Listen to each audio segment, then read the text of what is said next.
안녕하세요. 저는 경기도에 살고 있는 아줌마인데요. 저는 되게 고지식하고 고리타분하고 무덤덤한 남자를 만나 결혼을 했습니다. 아무리 그래도 제 배우자인데 너무 평가를 나쁘게 하는 것 아니냐고요? 하지만 진짜 그랬던 것을 어찌하나요? 저는 평범한 부모님 아래 평범한 가정에서 태어나 자랐어요. 형제는 위로 언니 하나가 있고요. 아들 없이 딸만 둘인 게 아쉽다고 하시며 친가에서는 씁쓸한 입맛을 습관적으로 다셨습니다. 집안에 되는 아들이 이어나가는 것이라나 뭐라나 맨날 그런 타령을 친가에서는 자주 들었던 것 같아요. 저희 아버지가 이남 이녀 중에 둘째이자 장남이십니다. 차남보다는 장남이 어쨌든 집안의 대를 이어가야 한다고 친가에서는 그렇게 생각을 했던 모양이에요. 정말 옛날 사고방식이죠. 차남보다는 장남이라니. 그렇다면 이러한 가풍 때문에 차남 쪽에서 가장 화가 났을까요? 그건 아니었어요. 가장 화가 나는 것은 장녀 쪽이었거든요. 나는 7살 때부터 온갖 안 해본 집안일이 없었고 부모님도 내가 제일로 많이 챙겨드렸고 나 혼자서 어떻게 하면 부모님을 더 도와드릴 수 있을까 그런 궁리를 하면서 제일로 효도를 많이 해온 자식이었고 형제들 챙기기로는 이건 역시도 제가 제일로 잘해왔어. 시집을 가던 그날까지도 부모님을 챙겨드리던 자식이 바로 나였어.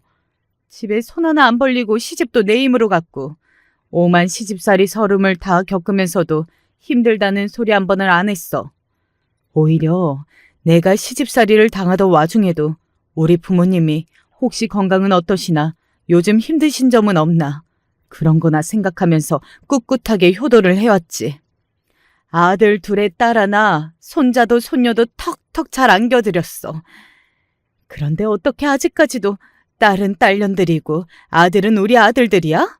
장녀는 종년이고 장남은 장한 아들이라니.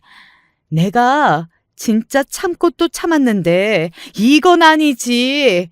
내 생일 때마다 제대로 축하한다는 인사도 없고 선물도 없고 아이고. 너 생일이니? 벌써 1년이 또 갔어? 이런 소리나 듣는 거 나라고 해서 아무렇지 않은 줄 알아? 저는 큰 고모가 온몸에 힘을 다 짜내서 그간의 서름을 다 토해내셨던 그날을 잊지 못합니다. 그때가 제가 11살이었나? 그랬고요. 큰 고모는 언제나 씩씩하고 야무지고 여장부 같은 분이셔서 매사에 의연한 분이시라고만 생각해왔던 게 제가 잘 모르고서 생각을 했던 거였어요. 친가에 다들 모였던 그날은 큰 고모의 생신으로부터 딱 이틀이 지났던 주말이었을 거예요. 그런데 친할머니께서 당신의 아들들만 챙기셨고 맛있는 반찬을 앞으로 밀어주셨고 장남인데 대를 못 잇는 게 아쉽다면서 이제라도 셋째를 가져보라며 큰며느리에게 잔소리를 하셨거든요. 익숙한 잔소리에 저희 엄마는 경험 적은 미소만 지으셨는데 당신은 마치 자리에 없는 것처럼 투명인간 취급을 당하는 그 상황을 계속 참고 계셨던 큰고모가 폭발하셨던 것입니다. 큰고모가 울분을 토하시자 다들 깜짝 놀라서 숨을 죽였고요. 그런데 친할아버지, 친할머니 두 분의 반응이 압권이었어요. 소리를 지르려면 집 밖으로 멀리 나가서 지를 것이지. 다 들리기 싫이 왜 집안에서 너는 그러냐? 아유, 머리 아파.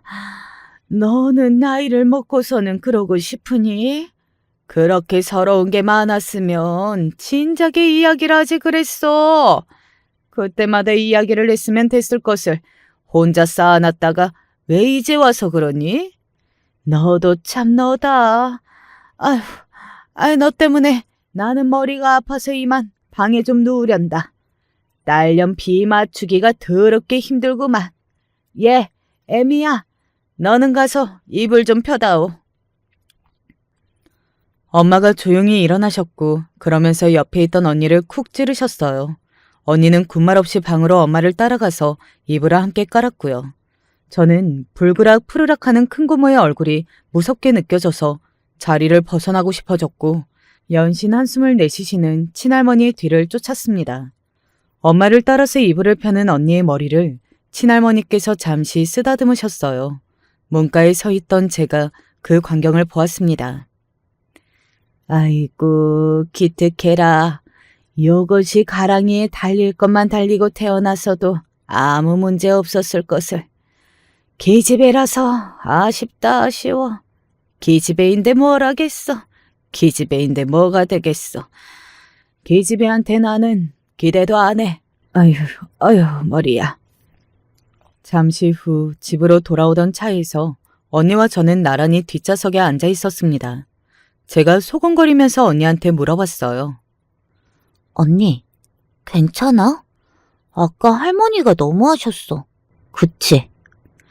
동생으로서의 애교를 좀 부렸던 것뿐인데 언니가 저를 살벌하게 노려봤습니다. 너는 바보라서 말이 안 통하니까 나한테만 자꾸 모진 소리를 하시는 거야. 바보라니? 나 바보 아니야. 시끄러워, 이 바보야. 나는 오늘 큰 고모를 보면서 느꼈어. 나는 절대 딸내미라 해서 여자라고 해서 얌전하게 숙이고 살지 않을 거야. 왜 살신성인의 자세를 꼭 가져야 돼? 그게 왜 장녀의 미덕이야. 희생하며 사는 것보다 내 인생 멋지게 꾸리는 게 나는 우선이라고 생각해. 나는 꼭 이 다음에 사회에 나가서 성공할 거야. 우와, 멋있다. 언니, 그런데 어떻게 하면 성공을 할 수가 있어? 우리는 부자가 아닌데 무슨 방법이라도 있어? 너 혹시 나 비웃니? 바보 주제에? 나는 너처럼 바보가 아니라서 공부를 잘하면 돼. 오늘 분노가 터진 건 큰고모 혼자가 아니야. 나도 포함이야. 나는 그렇게 살지 않을 거야. 결혼도 잘할 거야. 만약에 고모부가 뚜렷한 직업도 없고 한량 같으신 분이 아니었다면 고모도 분명히 지금과는 취급이 달랐을걸? 나는 그렇게 확신해. 언니의 눈이 이글이글 타오르고 있었습니다. 그날의 여파는 상당히 써요. 큰고모의 화는 좀처럼 풀릴 줄은 몰랐죠. 당신이 진지하게 화가 많이 나셨건만 그것에 대고서 제가 왜 저래? 라는 반응이 돌아왔기 때문에 더욱 화가 치밀었으며 상처가 되었다는 것이 큰고모의 입장이었어요. 하지만 그렇게까지 큰고모가 이유를 세세히 밝혀주셨음에도 불구하고 친할머니께서는 납득이 안 된다는 반응이셨고요. 나이를 헛먹었나? 왜 삐지고 그런다? 큰고모는 심각하셨는데 그걸 친할머니께서는 삐졌다라는 가벼운 평가로 포장하셨습니다. 이제 더 이상 배알도 없는 종년 노릇은 안 하겠다고 하시며 큰고모는 당신의 친정의 발길을 끊고 마셨어요. 연락도 받는 둥 마는 둥 하셨고요. 그러자 작은 고모도 슬그머니 딴청을 부리기 시작하셨죠. 집안의 막내딸로서 작은 고모도 은근히 그 속에 서름이 많으셨던 모양이었어요. 큰 고모라는 지지대가 빠지자 작은 고모도 이탈을 해버리셨습니다. 친할머니께서는 키운 보람도 없고 괘씸하기만 한 딸년들이라고 하시며 속상해하셨고요. 저희 엄마는 골치가 아프다고 하셨습니다. 미치겠네. 어쩌다가 이렇게 되었을까. 며느리들만 중간에서 난감하게 된 상황이야, 이건. 고래 싸움에 새우등이 다 터지고 있어. 고래 싸움, 새우등? 저는 있잖아요. 엄마가 그렇게 말씀하실 때마다 우리 엄마가 엄청 유식한 것 같아서 기분이 좋아요. 엄마는 책을 많이 읽은 사람들처럼 말씀하실 때가 있잖아요. 뭐라고? 너는 정말이지. 아니다. 됐다. 그래. 건강하기만 하면 된 거지. 수정이 네가 태어났을 적에 너무 작게 태어난 아기여서 걱정도 많았고 잔병치레도 많아서 조마조마할 때가 한두 번이 아니었는데 그런 시절이 있었다는 게 안 믿길 정도가 되었으니 그걸로 된 거야. 아무 문제 없이 건강하게 사는 것만으로도 다행이고 감사해. 수정이 너한테는 내가 바라는 것도 없어. 학교 생활 즐겁게 잘하고 건강하기만 하면 돼. 정말요? 우와, 우리 엄마 최고. 너는 속도 편하게 사는구나. 네 언니 같았으면 이런 소리 들었을 때 왜 자기한테 바라는 게 없냐면서 자기를 대체 뭘로 보는 거냐면서 그렇게 발끈했을 텐데. 한 배에서 태어났는데 어쩜 이렇게 다를까. 풍기는 눈빛부터가 언니는 예리하고 동생은 둥글둥글하고 내가 낳고 키웠지만 정말 신기하네. 맞아요. 언니하고 저는 달라요. 저는 언니처럼 그렇게 공부를 하라고 그러면, 절대로 못해요. 책상 앞에 오래 앉아 있으면, 멀미가 나더라고요. 엄마, 저는 공부가 아무래도 체질에 안 맞나 봐요. 너는 이상한 소리를 아주 당당하게 하는 그런 재주가 있어. 나 때는 학교에 다니는 것만 해도 감지덕지했는데 세상이 좋아졌어. 그래, 수정이 너 같은 아이가 이런 살기 좋아진 시대에 태어난 것도 전부 타고난 복이겠지. 엄마가 자포자기한 듯 제 앞에서 허허 웃음을 터뜨리셨습니다. 저는 세상에 공부를 잘하는 학생이 있으면 반드시 못하는 학생도 있기 마련이라고 여기는 사람이었어요. 솔직히 그렇지 않나요? 못하는 쪽이 존재를 해야 잘하는 쪽이 잘한다는 소리도 듣고 돋보일 수 있는 거잖아요. 저는 이 당연한 이치 속에서 제가 잘하는 쪽이 아니라는 납득을 일찍 해냈을 뿐입니다. 친가 외가 통틀어서 언니가 대학을 제일 잘 갔어요. 한번 삐끗하기는 했지만 재수 생활을 거친 끝에 고려대학교에 들어갔습니다. 대단하죠? 대학 생활도 부지런하게 했어요. 명문대에 들어왔다고 해서 분명히 마음 놓고 들떠서 놀러 다니고 이러는 사람들이 많겠지. 진짜 경쟁은 지금부터인데 이런 바보들. 집안 배경 뒷배가 빵빵한 사람들이 아니고서야 지금부터 피 터지게 노력을 해야 하는 법이지. 강의표를 정리하면서 광기 어린 눈빛으로 외치고 웃던 언니의 모습을 보고 저는 새삼 놀라서 입이 쩍 벌어졌습니다. 그 이전까지는 솔직히 즐겁고 건강한 학교 생활이나 하면 그것으로 전부라고 생각해왔던 저였는데요. 전공 서적들을 차곡차곡 정렬하면서 빛나던 형형한 언니의 눈빛을 보니까 제가 너무 아니라고 현실 감각이 없는 바보처럼 느껴지고 말았습니다. 아무래도 언니가 놀려댔던 것처럼 저는 바보가 맞았나 보더라고요. 수정아, 너네 언니 대학생이라고 그랬나? 어디 대학교 다녀? 우리 언니? 고려대학교 다니는데? 뭐라고? 고려대학교? 오, 진짜요? 와, 장난 아니다. 대수롭지 않게 질문을 던졌던 학교 친구들의 얼굴에 감탄이 번졌고요. 어느새 저희 엄마의 어깨에는 힘이 들어가 있더라고요. 그뿐인가요? 미묘한 차이였지만 자식인 저는 알 수 있었어요. 엄마의 턱이 이전보다 위로 들렸다는 사실을 말입니다. 언니가 명문대생이 되고 난 후에 일어난 변화였죠. 그리고 결정적으로 표정에 여유가 생기셨어요. 흐뭇한 미소를 자주 짓게 되셨습니다. 잘 키운 딸 하나, 열아들 안 부럽다는 소리가 괜히 있는 게 아닌 것 같아요. 그치요, 어머님? 엄마가 호호 웃으실 때마다 친할머니께서는 머쓱해 하시면서 그러게 라고 하실 뿐 별다른 말씀을 못 하셨습니다. 과거를 생각한다면 실로 놀라운 모습이었죠. 엄마는 친인척들 앞에서 언니 자랑을 매번 빼먹지 않으셨습니다. 언니가 야물딱져서 대학 졸업 후에도 사회생활을 잘할 거라고 자기 앞길 잘 펼칠 거라고 호언장담을 하셨고요. 그럴 때마다 친인척들은 모두 부러운 눈빛을 보냈습니다. 이런 게 혹시 가진 자의 여유라고나 할까요? 엄마는 어느새 큰 고물을 먼저 챙기는 분이 되셨어요. 형님, 다 같이 강원도에 가기로 한 거요. 도착하면 점심부터 먹어야 할 텐데 어디로 정할까요? 그런 걸 왜 나한테 물어? 내가 뭘 안다고. 형님이 잘하시니까 그렇죠. 이상하게 형님이 가자고 한 곳은 다 괜찮더라고요. 내가 장소를 잘 보기는 하지. 그런 쪽으로 감이 좋아서. 다들 형님이 어디로 가자고 해야 믿고 안심하고 가는 거 아시죠? 옳게는 뭘 또 말을 그렇게 해. 그러면 점심이니까 가볍게 칼국수로 할까? 칼국수 좋죠. 어머님도 면 잘 드시니까 좋아하실 것 같아요. 역시 형님이 이런 거 결정을 잘 하신다니까요. 사람 비행기 좀 그만 태워. 이러다가 유럽까지 날아가겠어. 자식을 대학에 잘 보내서 그런가? 올케가 아주 센스라는 게 똑부러지는 사람이라는 게 옛날에는 몰랐는데 지금에 와서는 아주 잘 보이네. 엄마가 축혀 세워주시는 게 큰고모 입장에서는 좋으셨나 보더라고요.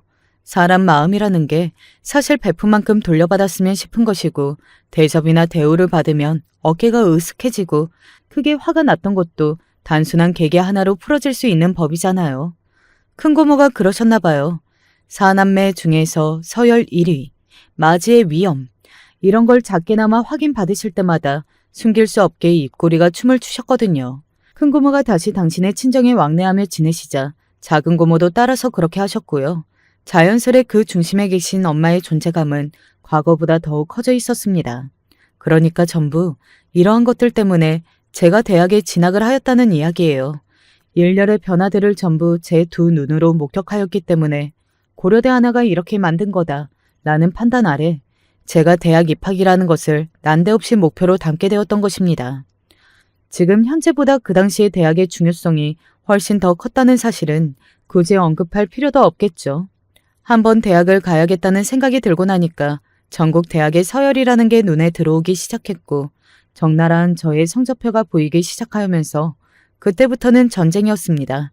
아무 생각이 없이 지냈던 저였기에 맨땅에 헤딩을 하는 모양새로 공부를 시작해야 했는데 도저히 불가능할 것 같아서 아예 놓아버리는 게 낫겠다는 생각이 들 때마다 광기에 차있던 언니의 눈빛을 떠올리며 인내심을 끌어올렸습니다. 스카이 입성을 해낸 언니에게 절대 비할 바는 못 되었지만 저는 서울 소재의 4년제 대학에 입학하는 쾌거 정도는 이루어냈답니다. 수정이 너 공부 못하는 거 아니었니? 그랬는데요. 대학에 가야 할 것 같았고 이왕이면 조금이라도 더 좋은 대학에 가고 싶어서 열심히 공부했어요. 뒤늦게 열심히 한다고 해서 이렇게 될 수가 있나?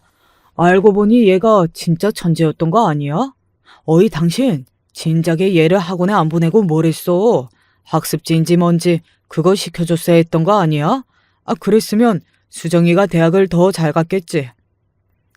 깜짝 놀라신 아버지는 오죽 갑작스러우셨으면 기뻐하시기보다는 당황을 하시면서 괜히 엄마한테 한 소리를 날리셨어요. 애 교육비에 쓰라고 한 푼이라도 줘봤어?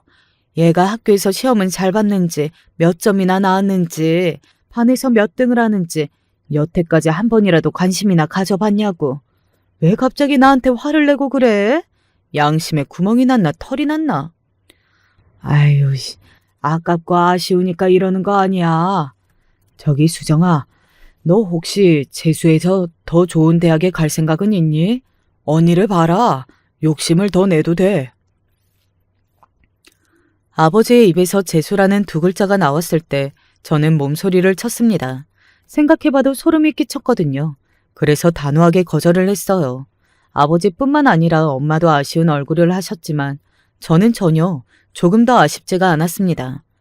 왜냐하면 저는 그 대학이 제 최고의 결과라는 것을 스스로 잘 알았거든요. 심지어 약간의 운빨도 있었기 때문에 그런 결과가 나온 거였어요. 그래서 재수의 길 따위는 쳐다보지 않았고 신나서 대학 생활을 시작했습니다. 대학에 들어간 다음부터가 새로운 경쟁의 시작이라던 저희 언니의 말이 맞았습니다. 1학년 때는 대략 유야무야 수업을 듣고 놀러 다니는 학생들이 많았는데요. 딱 2학년으로 올라가면서부터 양상이 달라지더라고요. 인생 계획이라는 게 딱 잡혀있는 학생들은 그때부터 티가 났어요. 안 놀러 다니고 도서관에 틀어박혀 있었거든요. 남들이 놀 때 글자라도 하나 더 봐서 성적을 잘 맞기 위함이었죠. 그 치열한 경쟁에서 이겨야 취업이라는 관문을 뚫을 때 유리한 고점을 차지할 수 있었습니다. 뒤늦게 각성을 하고 운도 따라줘서 대학에 갔던 저요. 당연히 경쟁에서 뒤처졌죠. 요행이라는 게 언제까지 통하는 게 아니더라고요. 오히려 저는 이런 생각을 하게 되었습니다. 본디 머리가 안 따라주는데 운이 좋아도 문제로구나. 내 수준보다 높은 대학에 왔더니 수업마다 통 뭐라고 하는지 못 알아듣겠어. 경영학을 들으려고 강의를 신청했건만 어째서 수학 문제를 풀어야지? 이게 경영 수업이야? 아니면 수학자를 배출하는 수업이야? 아, 미치겠네. 매 학기마다 머리를 감싸기를 수차례. 저는 3학년 때 아름다운 4글자를 가슴에 품기로 하였습니다. 그것은 바로 자포자기였습니다.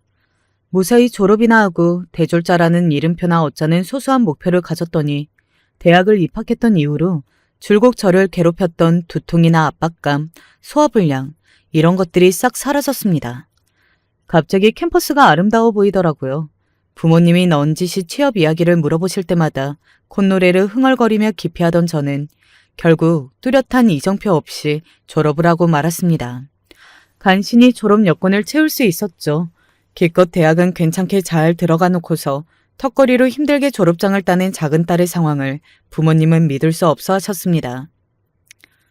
수정아, 너는 그러면 앞으로 뭐를 하면서 살려고 그러냐? 성적이 내내 개판 5분 전이었다니? 그게 말이나 돼? 네 언니를 봐라. 지금 얼마나 피 터지게 공부하고 노력을 한 끝에 좋은 직장을 잡아서 승승장구하고 있는지. 저를 나무라시며 탄식을 하시길래 제가 솔직하게 말씀을 드렸죠. 언니가 잘 돼서 다행이에요. 그런데 아버지, 엄마, 뱁새가 황새 따라가다가 가랑이 찢어진다고 하잖아요. 저는 가랑이 안 찢어지고 싶어요. 사람은 타고난 그릇에 맞춰서 분수에 맞게 살아야 할 것 같아요. 네가 지금 진심으로 그런 소리를 하는 거야? 힘들게 대학 들어갔던 그때 그 시절은 다 잊어버렸어? 엄마, 저는 공부가 체질이 아니라서 자꾸 공부하면 머리가 아프고 속이 안 좋아요. 저의 의연한 소감 앞에서 두 분은 말문이 막혀버렸죠. 부모님은 저 때문에 무척이나 아쉬워하셨지만 겉으로는 다르게 행동을 하셨습니다. 대외적으로는 첫째가 워낙 열심히 하니까 둘째는 설렁설렁 자기 하고 싶은 거 하게 편히 두는 거라고 하셨죠. 그러나 실상은 저를 보실 때마다 갑갑해 죽겠다는 얼굴을 하셨습니다. 어느 날 엄마의 지령을 받은 언니가 귀찮아 죽겠다는 표정으로 저에게 잔소리를 하러 왔길래 제가 선제 공격을 했습니다. 언니가 너무 열심히 해서 이렇게 된 거잖아. 우리 부모님 원래 저러시는 분들 아니었는데 언니가 물을 흐려놨어. 야, 원래 고기 맛도 먹어본 사람이 아는 거야. 이제 두 분은 고기 맛을 아시게 됐으니까 예전으로 돌아갈 수 없게 된 상황인 거지. 알겠어? 그나저나 너는 대체 언제 취업을 할 거야? 내가 마침 일자리를 구한 참이었어. 다음 주부터 바로 일 다닐 거야. 그래? 정말? 어딘데? 너 제법이구나. 의외라는 눈빛을 보내던 언니는 제가 시작하게 된 일이 정식 직장이 아니라 아르바이트라는 것을 알고 나서 표정이 싹 바뀌었습니다. 저를 향해서 혀를 끌끌 찾고 대학을 대체 왜 나왔냐고 그랬어요. 제가 아르바이트를 다니게 된 것에 부모님은 이제 포기했다는 반응이셨습니다. 엄마가 고개를 저으시는 걸 보고 제가 외쳤죠. 아싸! 너 방금 뭐라고 한 거야? 분위기 파악 못해? 엄마가 짜증을 내시길래 저는 분위기를 풀어보기 위해 약간의 용기를 첨가했습니다. 아싸 가오리! 아휴, 너는 그럴 거면 차라리 빨리 시집이나 가버려. 그냥 가버려. 엄마가 왜 참담한 표정을 지으시는 건지 알 길이 없었던 저는 머쓱하게 볼을 긁다가 말씀을 드렸어요. 시집... 근데 시집을 갈 돈이 없는데요? 어디 돈 많은 남자 물어서 시집 가면 되잖아. 그래요? 그게 저한테 가능할까요? 쉽지 않을 것 같은데. 뭐, 하긴 안 되면 어쩔 수 없죠. 저랑 수준 잘 맞는 남자를 만나면 될 일이에요. 뭐라고? 너랑 수준이 아휴. 아니야, 그건 별로 좋은 생각이 아닌 것 같구나. 너 하나 시집 보낼 형편은 된다. 왜냐하면 네 언니는 알아서 잘하니까 그쪽은 걱정할 필요가 없지. 네 언니 눈에 도끼 가득 찬 거 봐라. 우리 집은 너만 시집 보낼 때 신경 쓰면 돼. 그러니까 너무 수준 낮은 놈하고만 만나지 마라. 너랑 안 비슷한 놈이면 좋겠어. 미래는 모를 일이지만 네 언니는 자기 같은 짝을 만날 듯 싶구나. 언니가 저번에 그랬는데 자기는 좀만 받쳐주는 집에서 태어났어도 정말 다르게 살았을 거라고 그랬어요. 뭣도 없는 집안에서 태어나서 이 정도로 한 것만 해도 자기는 대단하다고, 그렇게 생각한다고 막 그러던데요? 제가 쫑알쫑알 떠들고 나자 엄마가 딴 데를 바라보며 헛기침을 여러 번 하셨습니다. 수정아, 너는 좋게 말하자면 꿍꿍이가 없고 해맑고 긍정적이야. 그런데 나쁘게 말을 하자면 생각 없이 직설적이야. 조신하게 가식을 떨어야 괜찮은 놈을 만날 수 있을 거니까 너는 말하는 걸 신경 써야 돼. 그래요? 알겠어요, 엄마. 그 이전에 제발 제대로 된 직장을 좀 잡으면 좋고 제대로 된 취업을 해내거나 빨리 시집을 가거나 가만 보니까 양자택일이었어요. 하지만 신기하게도 저는 아르바이트가 적성에 맞았지 뭔가요. 그래서 일을 늘리다 보니까 당시 가장 흔하게 널린 단순 사무직이 받는 기본급 딱 그 정도를 벌었습니다. 저는 행복했는데 그런 저를 보는 주변의 시선은 곱지가 않았죠. 그래봤자 아르바이트 따위가 하면서 말입니다. 어느 날은 큰 고모가 저를 붙잡고서 말씀하셨어요. 너희 집은 자매가 어쩜 그렇게 다르니? 한쪽은 너무 엄격하고 한쪽은 너무 천하태평이야. 얘 수정아, 나는 네 나이 때 일을 다녀본 경력도 꽤 가진 뒤였고 결혼도 했고 그런 상태였단다. 천하태평인 적이 없었지. 하지만 그렇게 사신 걸 후회하신다고 하셨잖아요.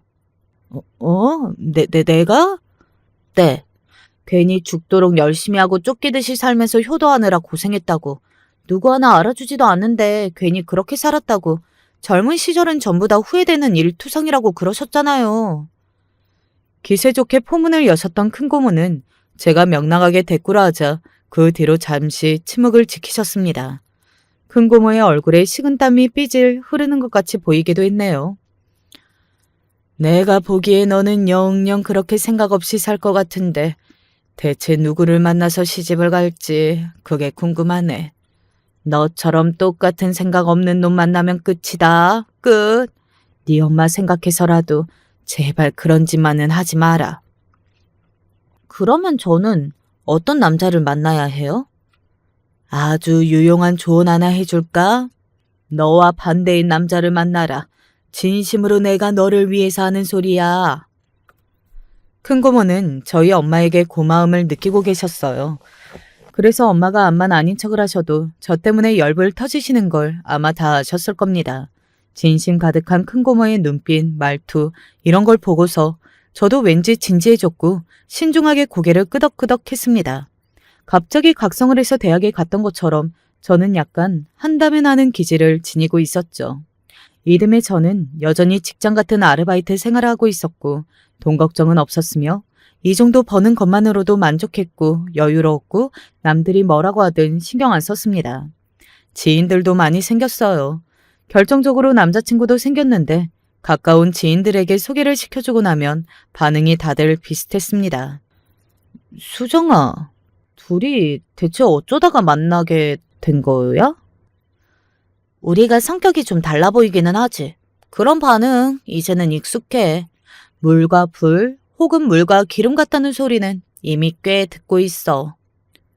그게 아니라 아예 자석에 S극과 N극 같던데. 무슨 소리야? 안 그렇게 보여도 우리 두 사람 제법 잘 맞아. 저보다 4살 연상의 남자친구. 사실 처음에는 2살 차이인 줄 알았어요.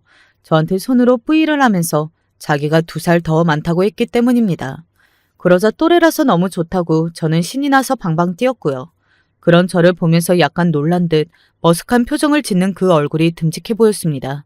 그런데 알고 보니까 제가 본 건 오른손뿐이었고 그때 왼손으로도 V를 하고 있었던 거예요. 도합 4개, 즉 4살 차이라는 뜻이었습니다. 이거 미친 사람 아닌가요? 그걸 왜 그 자리에서 바로 말을 안 한답니까? 만난 지 한 달 조금 넘었을 때 생일이 되었길래 그때 생일 케이크의 초를 나이에 맞춰서 하다가 알게 됐습니다. 너무 어이가 없어서 그 자리에서 왜 말을 안 했었냐고 따졌죠. 사기를 당한 기분이었어요. 그런데 저에게 돌아온 답변은 이러했습니다. 내 앞에서 까르르 웃는 모습이 너무 귀엽고 예뻐서 그냥 바라보고 싶은 마음에 아무 소리 안 해버렸어. 완마야, 이 남자 대체 뭘까 싶었네요. 그렇게 말을 해놓고 쑥스러운지 바닥만 쳐다보는 이 남자가 제 마음을 완전히 흔들고 말았습니다. 이제 보니까 2살 차이인 것을 순순히 믿고 의심 안 했을 정도로 생김새가 동안이구나. 그때부터 제가 뭔가에 쓰였습니다. 무서운 게 씌었어요. 귀신 같은 악령은 아니었고 하지만 악령 수준의 위력을 발휘하는 것이었습니다. 맞아요. 저는 콩깍지가 씌었던 거예요. 나중에 저는 이런 한탄을 하는 사람이 됐습니다. 내가 그때 콩깍지가 잘못 씌어서 결혼까지 풀악셀 밟았잖아. 아유, 콩깍지만 안 씌었어도. 그러면 옆에서 이런 반응이 들려왔어요. 피차 일반. 저의 주먹을 울게 만드는 남자가 아닐 수 없었습니다. 제 남편은 말이죠. 말을 안 했어요. 이게 무슨 뜻인지 아시죠? 진짜 입 밖으로 소리를 안 낸다는 뜻이 아니라 대부분의 사람들이 상식적으로 평균적으로 내뱉고 사는 정보들을 걸핏하면 말을 안 하고 살았습니다. 아기는 없었고요. 저희도 없었어요. 그냥 남편이라는 인간이 그런 식으로 애초에 창조된 생명체였어요. 오죽하면 제가 남편에 대해서 잘 알지도 못한 채로 결혼을 한 게 되어버렸을까요? 양쪽 눈에 콩깍지를 달고 있었던 저는 남편이 어떤 배경과 조건을 지닌 사람이든 상관없이 결혼을 하고 싶어 했어요. 남편은 대기업의 생산 공장에서 3년을 구르다가 중소기업으로 이직을 해서 그럭저럭 무난한 일을 하고 있었습니다. 제가 결혼하자고 이야기를 꺼냈더니 심각한 얼굴을 해서 저로 하여금 거절을 당한 것이라는 착각을 안겨줬던 남편은 이튿날 저에게 통장을 보여주었습니다. 이게 뭐냐고 했더니 일을 하면서 모은 돈이라고 했습니다. 자기의 전 재산이라고 했어요. 결혼하자는 의미이기도 했죠. 제 입이 찢어졌습니다. 액수가 문제가 아니라 결혼 오케이라는 사인이 저를 웃게 만들었던 거예요. 세상에, 이렇게 알뜰살뜰 모았다고? 오빠, 저축의 귀재 아니야? 아니, 그보다 오빠는 따로 집에 들어가는 돈이 없었어?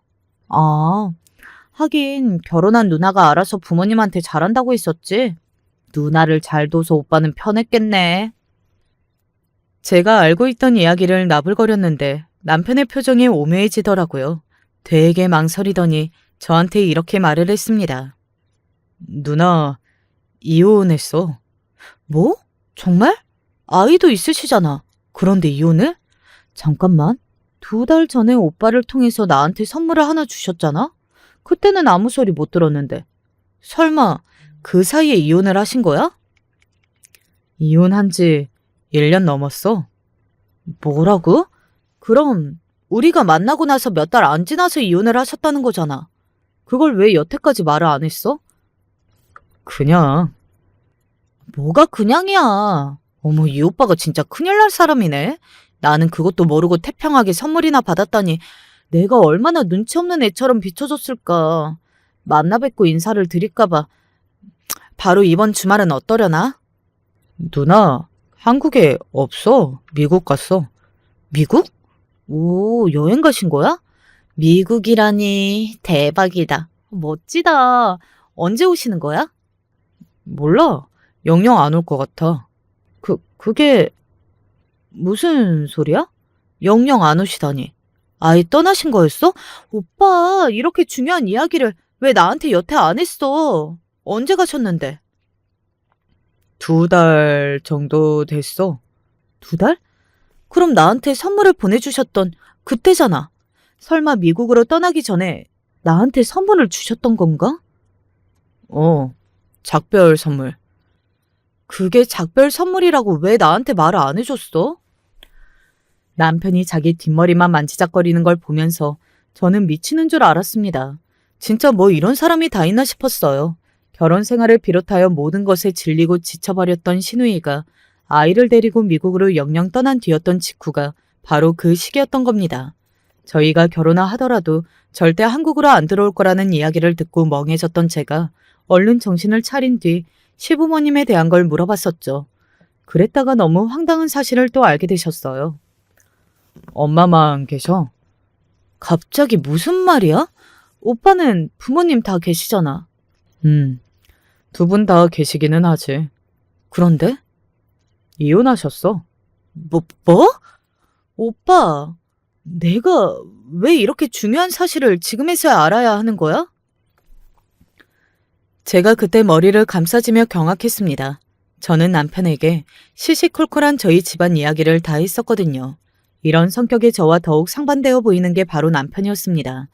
모두가 극과 극의 조합이라고 여길만 했었죠. 다시 말하자면 콩깍지 때문에 결혼을 밀어붙였던 것이었네요. 시댁에는 챙길 친척도 딱히 있지 않았어요. 그래서 결혼하면 제가 그쪽에 신경을 쓰고 고생할 일이 없을 거라고 여기시며 그 점은 저희 부모님이 은근히 마음에 들어 하셨습니다. 남편이 말수도 없고 사람이 유쾌하지는 않아도 신중하게 생겼고 성실한 게 딱 보여서 이 점을 가장 높이 사셨고요. 남편은 생긴 것부터가 진실된 인상이에요. 믿고 일 맡기면 최소한 장난질은 안 칠 것 같이 생겼달까요? 남편에게는 친구가 몇 명 없는데 제가 다 만나봤지만 다 비슷합니다. 내성적이고 자기들끼리 있을 때는 신나서 막 떠드는데 그게 아니면 정말 조용해요. 술도 거의 안 마시고 담배는 아예 안 피우죠. 아주 착실한 구석이 있는 사위라며 부모님이 고개를 끄덕이셨으나 단 한 가지 고졸인 게 아쉽다고 하셨어요. 세상이 달라졌는데 옛날도 아니고 요즘 시대에 고졸이라니. 엄마가 쓰게 웃으시며 기어이 그 소리를 남편 앞에서 하시길래 제가 재빨리 눈으로 광선을 쐈었네요. 언니 또한 굳이 고졸 학력과 결혼한 건 뭐냐고 하면서 저한테 잔소리를 했는데요. 남편이 겸손하게 굴면서 언니를 향해 명문대 나오신 게 멋지다고 추켜 세우는 바람에 언니의 입이 좋아서 실룩거렸어요. 그렇게 친정 쪽의 허락이며 동의를 다 받게 되었던 것이죠. 제가 남편한테 시어머니 한 분만 챙기면 되는 거 맞냐고 거듭 물어봤는데 맞다고 그랬습니다. 이혼 뒤 어디서 뭘 하시는 건지 알 길이 없는 시아버지가 궁금해서 여쭤보려고 했는데요. 시아버지 이야기가 나오자마자 시어머니께서 인상을 쓰시는 바람에 질문이 끊겼습니다. 말도 마라. 내가 그 인간하고 사느라 속 터져 죽는 줄 알았다. 서로 바람을 피웠거나 크게 싸웠거나 그런 건 아니었고 이제 그만 같이 살자고 해서 이혼으로 결론이 났다고 하더라고요. 저희 부부의 결혼식은 작게 열렸습니다. 시어머니의 입김이 있었거든요. 내가 올해 아는 사람 따라서 교회를 옮겼는데 거기가 너무 좋아. 아담하기는 해도 매력이 넘쳐. 대체 무슨 매력일까 싶었는데 가보니까 아기자기한 느낌이 저도 마음에 들어서 그 교회에서 결혼식을 올렸네요. 제 결혼식에서 친정의 모든 사람들이 언니를 향해서 네 어깨가 더욱 무거워졌다고 말하는 것을 보았습니다. 참나. 하지만 저는 제가 결혼을 잘했다고 생각을 했고요. 신혼집은 시댁에서 같이 살기로 했어요. 시어머니께서는 종일 밖에 나가 계시는 분이었거든요. 평일마다 일정이 있으셨고 대략 4, 5시쯤 돌아오셨습니다. 그리고 일찍 주무셨어요. 일요일은 교회 때문에 하루 종일 바쁘셨고요. 저희 부부에게 교회 생활을 강요하지는 않으셨습니다. 그렇다고 해서 같이 산 거냐고요? 아니요. 이유가 있었죠. 3년을 같이 살면 이 집을 주마. 시어머니께서 외치셨을 때 제가 놀랐고 남편이 답했습니다. 싫어요. 저도 머뭇거림 끝에 그냥 싫다고 하려고 했는데 시어머니께서 놀라운 말씀을 덧붙이시는 거예요. 자식 말고 며느리 주려고 단독 명의. 저한테 집을 주신다고 하신 겁니다. 멀쩡한 방 3개에 화장실 2개 아파트? 이게 웬 횡재인가요? 저는 좋아요. 들어와서 살게요.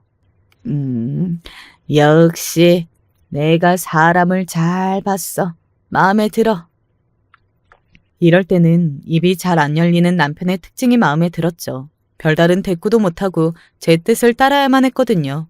친정이 고지곳대로 알리는 것은 괜히 마음이 좀 그래서 제가 시댁에 푹 빠진 며느리인 척 집은 공동 명의로 받게 된 척 했습니다. 친정에서는 저를 짠하게 봤어요. 대체 저게 언제 처리될까? 언제 세상의 매운맛을 볼까 싶었는데 막상 그렇게 되니까 짠하다는 것이었죠. 뭐라고 할 말이 없어서 그냥 가만히 있었습니다. 벌써 저도 과묵한 남편의 기질을 조금 닮아가는 듯 했네요. 야만 가득한 언니가 대간절 결혼을 누구랑 할까? 저러다가 영영 못하는 건 아닐까 싶었는데 하기는 하더군요. 7살 연상하고 있습니다. 형부는 능력이 무척 좋으신 분이에요. 대학원은 외국에서 나오셨고요. 일만 하시다가 결혼 시기를 조금 놓치셨는데 그래서 나이가 차신 후에 결혼을 하셨고요. 형부는 어려울 것 하나 없이 제법 유복한 집안에서 자라신 분입니다. 탄탄대로의 정석을 걸어오셨죠. 그래서 그런지 그 집안이 잘난 척을 좀 하는 모양이었어요.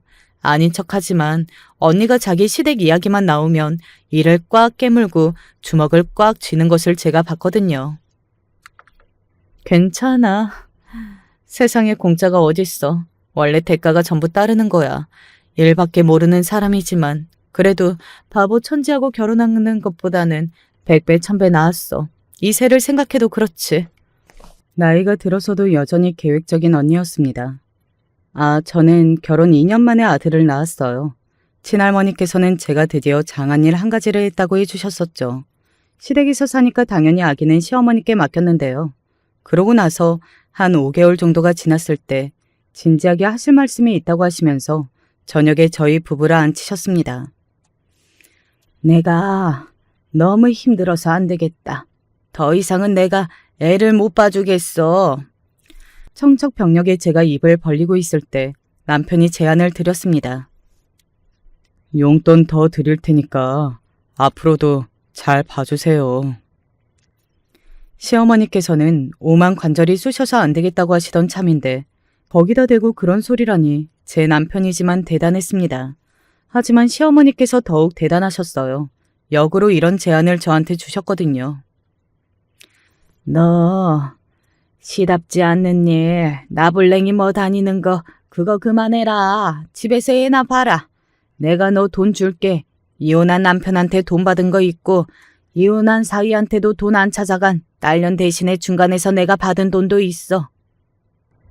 네? 그치만 어머님, 제가 아르바이트에 얼마나 진심인데요. 달에 200. 다음 주까지만 일하고 그만두겠습니다. 200만 원 소리를 듣자마자 갑자기 아르바이트에 대한 애정이 떨어져 버렸고 육아를 하고 싶어졌습니다. 나중에 제가 시어머니께 효도하면 된다는 생각으로 진짜 그 돈을 매다 받았고요. 3년 3개월째의 그 아파트 제 명의가 되었습니다.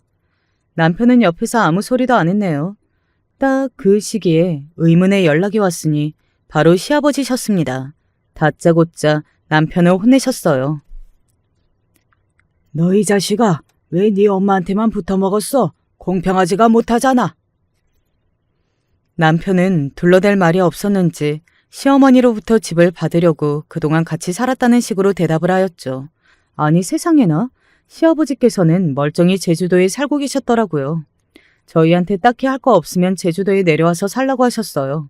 갑자기 웬 제주도인가 싶어서 경험쩍게 거절하려던 제 귀에 들려온 음성이 있었습니다. 내려와서 살면 여기 땅 줄게. 구경이나 할까 싶어서 내려가 봤더니 너무나도 제 취향에 맞는 거예요. 게다가 남편은 조용한 걸 좋아하니까 이곳에서의 생활도 반길 게 뻔했고요. 시아버지께서는 알고 보니 일본 싱가포르를 자주 다니시느라 무척 바쁘신 분이었습니다. 사업가이셨고 자산가이셨어요. 내가 이 질문을 그동안 너무 자주 한 것 같아서 이제는 안 하려고 했는데 또 해야겠어. 아버님이 이런 분이시라고 대체 왜 말을 안 했어? 심지어 나 몰래 아버님하고 그간 연락도 했었어? 애기 사진도 보내드리고. 근데 나한테는 말을 안 해? 이제 성의도 없는 변명조차 하기 싫다는 듯이 먼 산만 바라보는 남편 때문에 속이 터졌습니다. 어쨌든 시아버지께서 너무 멋지신 분이라 놀랐었죠. 혼자 남겨지실 시어머니 걱정에 못 떠나겠다고 말씀 한번 드려봤다가 본전도 못 찾았네요. 너희들이 가야 나도 더 늙기 전에 남자친구 한번 만들어보고 죽을 거 아니니? 시어머니는 진심이셨어요. 그래서 제주도로 내려갔고요. 처음에는 짧게 몇 년을 생각했기에 별로 진지하지 않았었는데 살다 보니까 너무 잘 맞아서 계속 지내게 됐습니다. 남편은 시아버지의 지인을 통해서 아름아름 수리하는 일을 다녔고요. 꽤 오래 살다가 다시 육지로 나왔습니다. 언니는 자식 교육에 열을 올리는 열혈 엄마가 되어 있었죠. 자식을 서울대에 보낸 엄마가 되는 것이 목표라고 하더군요. 여전히 목표 지향적인 언니였습니다. 그리고 얼마 후에 아주 놀랍고 기쁜 소식을 접했는데 형부가 기업의 사장님이 되실 거라는 이야기였어요. 사장직까지 올라가시게 된 모양이었죠. 와, 엄청난 소식에 듣자마자 깜짝 놀랄 수밖에 없었습니다. 정말 대단하시더라고요. 네 형부가 지금까지 줄을 잘 섰어. 라인을 잘 탄 게 아주 유효했지. 언니가 드디어 학수고대했던 게 이뤄졌다면서 무척 흥분을 했더군요. 그동안 제가 모르던 사이 언니 또한 형부의 앞길에 엄청난 공을 들였던 모양이었습니다. 이렇게 기쁘고 놀라운 소식 당연히 제 남편도 접했는데요. 저희 가족이 제주도를 떠나자 횡하고 적적해졌다고 하시면서 자주 연락을 하셨던 시아버지로부터 남편이 무슨 이야기를 들었다더라고요. 저희 형부 이야기를 남편이 시아버지께 알려드린 후 듣게 된 내용이었는데 그야말로 놀랄 노자였습니다. 놀란 가슴을 안고 친정 식구들이 싹 다 모인 자리에 나갔었죠. 형부의 사장 취임을 축하하기 위해서 모인 것이었고요. 저를 보자마자 언니가 또 자신이 그동안 얼마나 슈퍼우먼으로 살아왔는지 설명을 신나게 하길래 제가 말을 해줬습니다. 언니, 먹는 거나 잘 챙겨 먹어. 왜 이렇게 피골이 상접했어? 내가? 그냥 신경 쓸 게 하도 많으니까 그랬지. 이제는 한시름 놓고 마음 편히 지낼 수 있을 것 같아. 그런데 확실히 너를 보니까 네가 안색이 좋기는 하다. 제주도 물이 그렇게 좋은가? 너처럼 사는 것도 나쁘지는 않았겠다 싶기도 해. 물론 너처럼 살았으면 내가 지금처럼 이렇게 가진 게 많지 않았겠지. 역시 뭐든지 명과 암이 있는 거야. 글쎄, 나는 서울에 아파트 있고 제주도에 땅 있어서 이 정도면 가진 게 충분하다고 생각해. 뭐가 있다고? 금시초문인데 너 그거 진짜야? 울 남편한테 물어보셔. 나는 시댁에서 받기만 한 거니까. 반쯤은 귀찮은 마음으로 떠넘긴 것이었어요. 당황한 언니가 눈을 크게 뜨고 남편을 찾았죠. 그러더니 제 남편하고 구석에 가서 뭔가 얘기를 나누더라고요. 뻘쭘한 남편의 얼굴을 보며 제가 피식 웃고 있을 때 형부가 다가왔습니다. 처제, 취임식에 올 거지? 당연히 가야죠. 역사적인 순간이잖아요. 저희 부부가 열심히 구석 자리를 빛내고 있을게요. 그런데 격식 높은 취임식에 고졸이 와도 되는 건가 싶기는 하네. 저희 남편이 고졸인 게 왜요? 저는 한 번도 그거 가지고 별거라고 생각해 본 적 없는데요. 좀 그렇잖아. 하여간 가족 찬스가 좋기는 하다. 원래 같았으면 고졸은 낄래야 낄 수 없는 자리인데 언감생심 그런 자리에도 와보고. 근데 처제 갑자기 왜 그렇게 웃어? 거기 기업 최대 주주가 저희 시아버지 되세요. 뭐라고? 아니 처제 무슨 말을 하는 거야? 그러니까 형부가 비웃으신 그 고졸이 기업 최대 주주의 아드님이라고요. 시아버지로부터 들었던 놀랄 노자 이야기가 바로 이거였던 거예요. 형부는 도저히 납득이 안 된다는 듯 넋이 나가버렸는데 바로 그때 언니가 크게 소리를 질렀습니다. 그럼 미국에도 집이 있는 거예요? 그렇게까지 부자였다고요?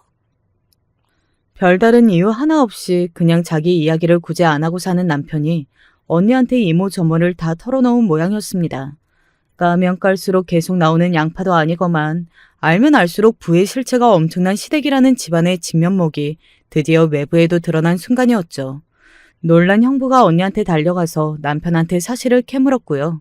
잠시 후 얼굴이 사색이 된 채로 형부가 제 남편 앞에서 사과의 인사를 남겼습니다. 그간 형부가 제 남편을 워낙 아래로 보고 깔보았기 때문에 말이죠. 하지만 남편은 그런 것 따위 신경도 안 쓰고 개념치 않은 사람이었기 때문에 형부의 사과 앞에서 오히려 떨떠름한 반응이었습니다. 그걸 본 형부는 더더욱 민망해져서 목까지 빨개지더군요. 언니는 충격이 컸는지 계속 멍한 상태였고요. 친정 식구들이 저한테 몰려들어서 왜 지금까지 그런 엄청난 이야기를 다 안 하고 있었나며 아주 난리를 쳤습니다. 전부 다 흥분 상태였어요.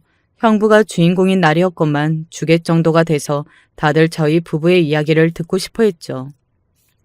매사에 말 없고 뭐든 설명하기 귀찮아하는 내 남편이 갑자기 이해가 가려고 하네. 저는 아주 잠깐만 그런 생각을 해보았답니다. 딱히 고의로 숨긴 게 아니었다고 친정 식구들에게 해명을 잘했고요. 그날 이후 저는 언니의 부러움에 가득 찬 눈길을 받는 동생이 되어야만 했습니다. 부모님은 갑자기 제가 언니보다 일찍이 번뜩이는 재치를 타고난 인재였다고 하면서 저를 추켜 세우시는 분들이 되었고요. 고모들도 전에 없이 조카 사랑이 커졌더라고요. 사실 시댁이 숨겨진 엄청난 집안이었던 것뿐이건만 남편이 워낙 제가 하자는 대로 하는 사람이었기 때문에 자연스레 제가 조명을 받게 된 듯 싶습니다. 여태까지 저희 부부 크게 싸우는 일도 없이 잘 지내고 있어요. 남편을 만나 결혼한 것은 제 인생에서 최고의 선택이었다고 자부하는 중입니다. 안녕하세요. 제가 이렇게 사연을 보내는 건 저희 시어머니 이야기 좀 해보려고 해요. 재미있게 끝까지 들어주실 거죠? 글재주가 너무 없어 두서가 없을 수도 있어요. 그래도 최대한 노력해볼게요. 시아버지랑 시어머니는 정말 누가 봐도 금슬이 좋은 인고 부부였습니다. 제가 남편과 결혼하기 이전에도 동네에서 제일 사이좋은 부부하면 여는 신혼부부들 다 제치고 저희 시어머니와 시아버지를 고르는 사람들이 많다고 할 정도였죠. 처음 남편과 연애할 때 시아버지랑 시어머니 이야기를 들으면 그래도 노부부인데 금술이 좋아봤자 얼마나 좋을까? 하고 생각했었습니다. 하지만 연애 기간이 점점 길어지면서 결혼 이야기가 나오기 전에도 몇 번씩 놀러 가는 겸해서 시아버지와 시어머니를 뵈러 갔었는데 정말 센판 남이나 다름없는 제가 그 자리에 있던 없던 신경도 쓰지 않고 시아버지는 계속해서 시어머니 볼에 뽀뽀를 하면서 너무 예쁜 우리 여보 하면서 웃었고 시어머니는 조금 부끄러운 듯 보였지만 그럼에도 시아버지가 하는 행동을 전혀 말리지 않고 그저 수줍은 듯 웃기만 했습니다. 아휴, 우리 예비 며느리가 놀라겠어요. 주책이라고. 에헤이, 놀라긴. 얘야, 너희들도 혹여나 결혼하게 되면 나중에 꼭 이러고 살거라, 우리처럼. 부부는 뭐니 해도 금술이 좋아야 해. 그래야 세상 만사가 다 잘 풀리는 거야. 네, 아버님. 조금 당황스럽긴 했지만 어쩐지 제겐 그 풍경이 무척 좋아 보였어요. 저도 정말 저렇게 살고 싶다는 생각도 들었고요. 그리고 그 모습을 직접 보고 나니까 알겠더라고요. 두 분이 왜 그렇게 동네에서 인꼬부부로 소문이 났는지. 남편 말을 들어보니까 밖에서도 그렇게 애정행각을 거리낌 없이 하고 다니신다고 했습니다. 말도 마. 밖에선 아버지가 엄마 손을 놓는 법이 없어. 추우면 기다리라고 근처 편의점에 가서 따뜻한 음료 사서 손에 쥐어주시고 얼마나 사랑을 주시는지. 엄마도 마찬가지야. 아버지가 눈에 안 보이시면 얼마나 불안해하시는데. 예전에 아버지가 잠시 1박 2일 낚시하러 가셨는데 그 시간 동안 우리 엄마가 오죽 아버지가 보고 싶으셨으면 못 참고 아버지 있는 곳으로 가셨다니까. 와, 신기하다. 자기야, 근데 젊으셨을 때부터 그렇게 금술이 좋으셨던 거야? 근데 아버지가 젊었을 적엔 출장이 많으셨대. 그래서 두 분이 같이 있고 싶어도 못 그럴 때가 많았는데 그때부터 두 분이 더 애틋해지셨나 봐. 제가 지금 남편과 결혼 생활을 결심하게 된 계기 중 하나가 바로 시부모님이었어요. 가정 환경이라는 게 엄청 중요하잖아요. 남편은 어렸을 때부터 늘 서로 죽고 못 살 정도로 아끼는 시부모님을 보면서 자랐을 테니까 만약에 그런 남편이랑 결혼한다면 저 역시 남편과 그렇게 화목하고도 행복한 가정 생활을 유지할 수 있을 거라고 생각을 했습니다. 실제로 남편과 한창 연애를 할 때 결혼관에 대해서 이야기를 하면 남편은 자신이 누구랑 결혼하든 꼭 평생 행복하게 해줄 거라는 다짐을 가지고 식을 올릴 거라고 했죠. 다른 사람이 했다면 그냥 말만 번지르르 하는 거 아닌가 싶었겠지만 제가 봐온 시부모님이 있기 때문에 남편의 그런 이야기 역시 절대 거짓이 아닐 거라고 생각했습니다. 게다가 그런 남편과의 결혼이 기대되었던 또 다른 이유가 있습니다. 화목한 가정 환경 속에서 살았던 남편과 달리 저희 부모님은 그렇게 사이가 좋지 않았습니다. 속된 말로 콩가루 집안이라고 하죠. 그래도 제가 어렸을 때까지는 그럭저럭 나름대로 부부라고 불릴 수도 있을 정도였지만 제가 초등학교에 들어가고 나서부터 두 분은 각자 바람을 피는 상대가 한 명씩 있었습니다. 민수가 오늘 엄마 나가서 늦게 들어올 거니까 아빠랑 같이 있어. 아빠랑? 엄마 언제 오는데? 뭘 꼬치꼬치 물어. 그냥 늦어. 아빠랑 밥 시켜 먹고 있어. 아빠도 오늘 못 들어온다는데. 그래? 네 아빠 또 어딜 가는 건지. 분명 그년 만나러 갔겠지. 아휴, 내 신세야. 저희 엄마나 아빠나 정말 무책임한 분들이셨습니다. 엄만 아빠가 바람피는 상대를 제 앞에서 대놓고 입에 올렸고 그러면서 본인도 나가 바람을 피워댔습니다. 한 번은 제가 너무 어렸을 적 엄마가 아빠가 아닌 다른 남자와 한 침대에 있는 끔찍한 광경을 보고 충격을 받은 적도 있었죠. 그때 아마 한 달 동안 밥도 제대로 못 먹고 혼자 시름시름 앓았던 것 같아요. 근데도 엄만 그걸 대수롭지 않게 생각했습니다. 덕분에 저는 그 사이에 거의 방치된 것이나 다름없게 자랐죠. 그러다 결국 두 분은 제가 중학생이 되던 해에 이혼을 했고 저는 누구도 저를 떠맡기 싫어하는 분위기 속에서 강제로 어머니에게 가서 성인이 될 때까지 자라야 했습니다. 엄마, 나 문제집이 필요한데 용돈 좀 주면 안 돼? 문제집 그거 얼만데? 10,000원 정도? 아이고, 문제집 값이 왜 이리 비싸? 새아빠한테 달라 그래. 새아빠? 싫어. 엄만 당시 새아빠랑 재혼을 하는 상황이었는데 새아빠는 폭력적이고 이상한 사람이었어요. 툭 하면 제가 자기 돈을 가지고 나갔다고 의심했고 어느 날인간 저를 구석으로 몰아세우더니 돈을 훔쳤다고 몰아세우더군요. 분명히 자기가 도박이든 뭐든 엄한 데에 탕진했으면서 말입니다. 저 안 가져갔어요. 이게 바른 대로 말하네? 새아빠의 그런 삼엄한 눈초리 속에서 저는 숨도 제대로 쉬지 못하고 자라야 했습니다. 그리고 20살이 되자마자 기다렸다는 듯 집을 나왔죠. 어머니가 그러기를 원하기도 했지만 저 역시 저를 반기지 않는 집에 있고 싶지 않았습니다. 어머니는 저를 돌보는 것보다는 당시 새아빠 몰래 만나고 있던 남자와 약속을 잡고 나가는 것이 더욱 중요했고 저도 어머니가 저를 좋아하지 않는다는 것을 알고 있었기에 처음 어머니와 둘이 살게 된 이후부터 반드시 나가 사는 것을 목표로 열심히 살았습니다. 그 결과 20살이 돼서 집을 나올 수 있었고 그때의 아픔 때문인지 연애를 하게 되더라도 정말 무조건적으로 사랑만 주고받는 관계가 너무 좋더라고요. 아무튼 그간 만난 사람 중에서 가장 결혼 상대로 좋았던 것이 지금의 남편이었고 다행히 제대로 된 부모도 없는 저를 시부모님이 예쁘게 봐주셔서 무사히 남편과 결혼을 할 수 있었습니다. 비록 여건상 바로 분가를 해서 신혼집을 따로 얻어 살지는 못했지만 시부모님과 함께 사는 재미도 나름 쏠쏠했어요. 어머님, 아버님이 오늘 어머님 무슨 옷 입고 나가실지 슬쩍 물어보라고 하던데요. 커플로 입고 나갈 거라고요. 아이고, 그 양반도 참 주책이야. 오늘 하얀 꽃무늬 블라우스 입고 나간다고 전해주렴. 네, 알겠어요, 어머님.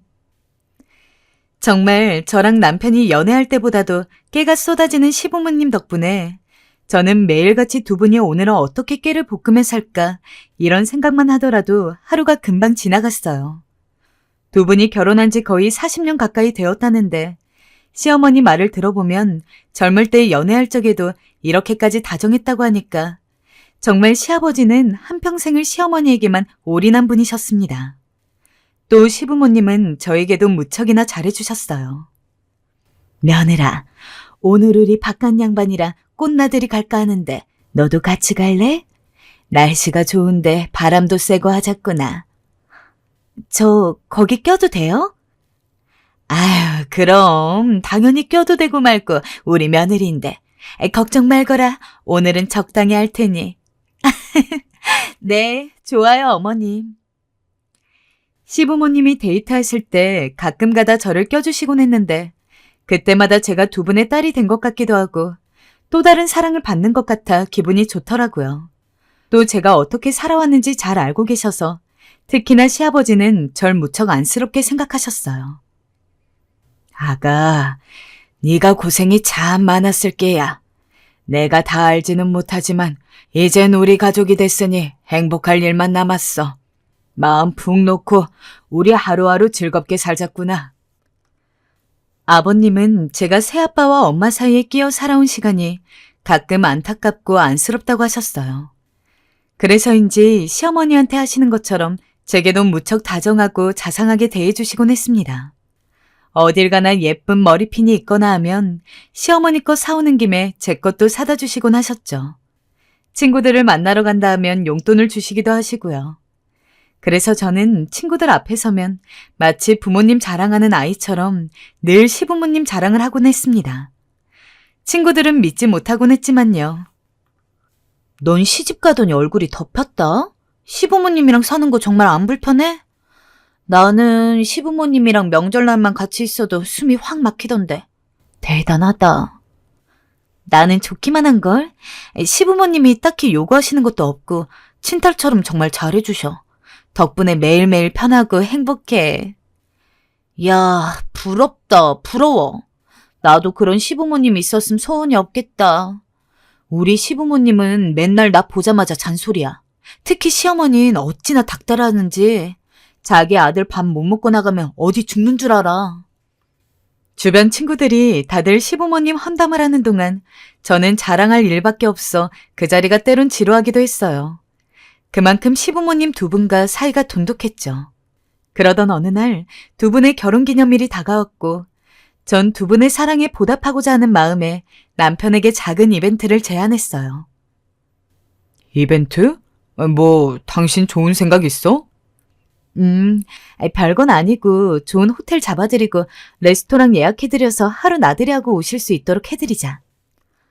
남편은 좋은 생각이라며 찬성했어요. 사실 제가 챙기지 않았어도 두 분이 알아서 챙겼겠지만 그래도 같이 사는 이상 이건 저희가 또 해드리고 싶었어요. 그래서 두 분에게 이용권을 드려 편히 쉬실 수 있는 시간을 마련해드렸습니다. 나중에 보니 시아버지와 시어머니는 서로에게 주는 선물까지 이미 마련하셨더라고요. 시아버지께선 어머니를 위해 예쁜 귀걸이를 준비하셨고 시어머니는 시아버지가 좋아하시는 향수와 책을 선물해 주셨더군요. 정말 젊은 사람들 못지않은 감각 있는 선물이었습니다. 그 모습을 보니 같은 여자로서 시어머니가 어떻게 저런 멋진 분을 만났을지 부럽기도 하고 며느리로서 두 분 알콩달콩 사시는 모습이 너무 보기 좋아서 평생 그런 모습만 보고 살았으면 좋겠다고 생각했습니다. 또 별거 아닌데도 호텔에 갔다 온 날 시부모님은 아가야, 이건 네 생각이지? 우리 아들이 이런 이벤트 하는 건 내가 평생 보질 못했고 며느라가 네가 이렇게라도 우릴 챙겨줘서 얼마나 고마운지 모른다. 덕분에 너무 잘 쉬다 왔어? 하고 감사함을 표시하는 의미로 제게 작은 선물까지 해주셨습니다. 시어머니 역시 며느리인 저를 정말 살뜰하게 챙겨주시는 분이었어요. 어머니 사랑을 별로 못 받아본 제게 시어머니는 어떤 면에서는 정말 친어머니보다 더욱더 가족 같은 분이었죠. 제게 김치 담그는 법을 알려주시고 요리 간 맞추는 것도 알려주시고 소소한 집안일부터 시작해서 필요할 땐 인생의 조언들까지 시어머니는 어떤 이야기든 잘 들어주시고 그에 맞게 조곤조곤 적절하게 이야기를 해주시는 분이었습니다. 힘든 일이 있으면 시어머니라고 너무 어렵게 생각하지 말고 언제든지 이야기해라. 우리 아들이랑 결혼한 이상 너도 우리 가족이야. 그렇게 가족 간의 따스한 사랑이 목말랐던 저에게 시부모님은 어떤 면에서는 한 줄기 빛과 같은 분위기였습니다. 그러다 보니 사실 굳이 분가를 하지 않아도 그냥 지금까지 있어왔던 것처럼 시부모님과 함께 살아도 좋을 거라고 생각했는데 시부모님이 농담 삼아서 너네가 있으니까 우리가 마음대로 사랑한다고 못하잖아. 얼른 분가해라. 라며 장난을 치시기도 했고 남편은 빨리 분가를 하기 바랬기 때문에 저희는 시댁에 산 지 1년 정도 되던 해에 슬슬 분가를 준비하고 나가 살았습니다. 떠나는 날 시부모님께서 은근히 아쉬워하는 기색을 내비추셨는데 그 얼굴을 보니 괜히 더 떠나기 싫더라고요. 어머님, 아버님, 제가 자주 연락드리고 들릴게요. 저희 없으니 이제 편하게 애정 표현하고 계세요. 일부러 우스갯소리로 그런 말하며 헤어지긴 했지만 새집에 와서도 한동안 시부모님의 온기를 잊을 수가 없었습니다. 하지만 그러던 어느 날 저희가 분가를 하고 몇 개월 지나지 않아서 급작스러운 비보가 들려왔습니다. 너무나 끔찍한 소식이었어요. 아직도 그날을 잊을 수 없습니다. 남편 밥을 준비하던 와중 시어머니께서 전화가 오셨는데, 예, 얼른 병원으로 와야겠다. 글쎄, 네 시아버지가. 시어머니는 말을 잇지 못하셨고 전 남편에게 연락한 후 바로 병원으로 출발했습니다. 허나 제가 도착했을 땐 이미 시아버지께선 의식을 잃은 후였고 시어머니 또한 정신을 놓고 바닥을 치며 오열을 하고 계셨습니다. 여보, 여보. 시어머니의 울음소리가 들리는 쪽으로 다가가 겨우 일으켜 세웠지만 시어머니는 다시 또 주저앉으셨습니다. 의사는 제게 마지막 하고 싶은 말을 하라고 하더군요. 어안이 벙벙했습니다. 며칠 후 시아버지는 누구도 예상하지 못하게 갑자기 세상을 떠나버렸어요. 함께 있으면서 평생 웃는 얼굴밖에 보이지 않았던 시어머니가 그렇게 미친 듯이 오열하는 것을 처음 봤습니다. 여보, 어떡해. 나 먼저 두고 가면 어떡해. 아이고, 나도 데려가. 아이고. 저 역시 갑작스럽게 시아버지가 돌아가셨다는 이야기에 제정신이 아니었죠. 아버님, 어떡해요? 아버님. 하필 또 저희가 분가한 지 그렇게 오랜 시간이 지나지 않은 상태에서 이런 일이 터졌던 거라 시어머니는 졸지에 사람들 북적북적거리면서 함께 살았던 곳에서 혼자 거주하게 되셨습니다. 저는 남편에게 바로 이야기했어요. 우리 분가한 지 얼마 안 되긴 했지만 어머님이 너무 걱정돼. 당신만 괜찮으면 최소한 몇 달 정도는 어머님이랑 더 사는 것도 괜찮지 않을까? 하지만 저희 부부가 그런 이야기를 나눌 것을 아셨는지 어쨌는지 모르겠지만 시어머니에게서 먼저 연락이 왔습니다. 나 괜찮으니까 혹여나 너네 다시 여기로 들어올 생각은 하지 마라. 나는 그냥 명절 때나 내 생일 때나 가끔 연락해주고 한두 번 들여다주면 그걸로 족하다. 괜히 너네 나 때문에 다시 여기로 들어오면 죽는 니네 아버지가 얼마나 날 타박을 하겠니. 하나뿐인 자식이랑 며느리 신혼생활도 제대로 못 즐기게 했다고. 나 걱정하지 말고 잘 살고 있어라. 그게 날 위한 길이야. 어머니, 강경하게 이야기하시는 건 알겠는데요. 그래도 저희 입장에선 너무 걱정이 돼서요. 그냥 몇 달만 같이 살면 안 될까요?